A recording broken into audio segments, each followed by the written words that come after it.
Good day, campers. Today's project is I'm going to replace the base on my Thetford Style 2 RV toilet. The base was ordered from Amazon. It is an actual Thetford part. It is not an aftermarket. Don't even know whether they're available that way. I have a link in the description for this part from Amazon. It's a very, very complete kit.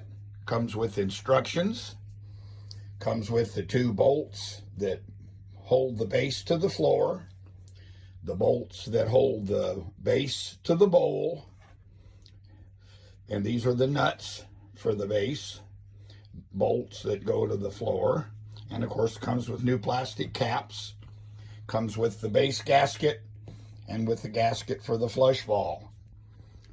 It also comes with the clamp for the hose, for the valve that's actually mounted to the bowl.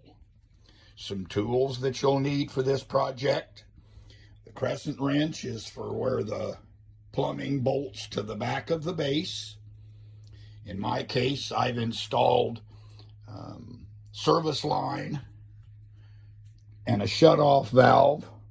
So I'm going to need this 11/16 to unbolt the hose from my shut-off valve.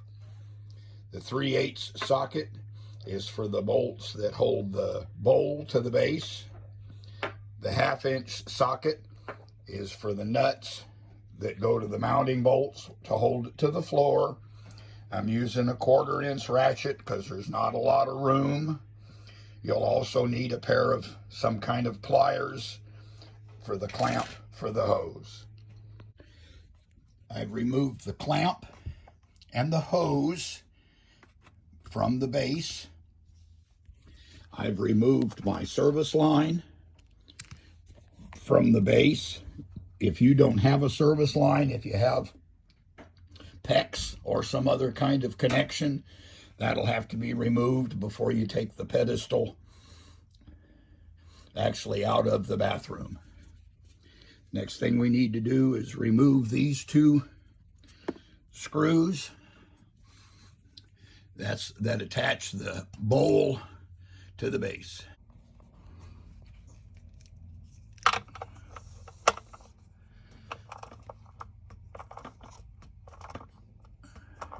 These screws are fairly long. This will take a few minutes, and there's no reason to record that full process. So the way this bowl is held onto the pedestal is that little tab right here holds the bowl. The hole is big enough so that you can rotate the bowl until that comes loose, and then you just pick the bowl straight up. So I've rotated the bowl. Now you can see this is no longer holding. So now it's just a matter of picking the bowl up and taking it off the base, and then we can place it back on to the new base. I've removed the bowl from the old base. This is the new base. I've put a thin coat of plumber's grease on the ball valve gasket. That helps these gaskets last a little longer. There is a link to that grease in the description of this video. The bowl is now set down on the new base, and we're ready to rotate it until it's locked. The bowl is back on and locked into place. We'll tighten the 2 bolts that stop it from rotating, hook up the hose, and reinstall the toilet. With the toilet reinstalled, water turned back on, I've tested it. Flushes just fine. No leaks. All is well.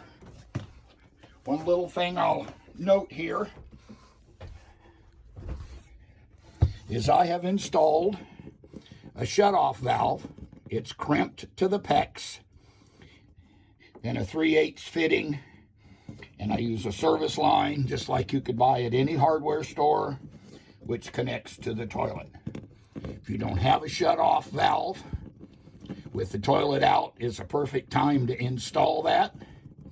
Be sure to check out my video, installing shutoff valves in an RV toilet. And that completes today's project. As always, thanks for watching, and please remember to like and subscribe.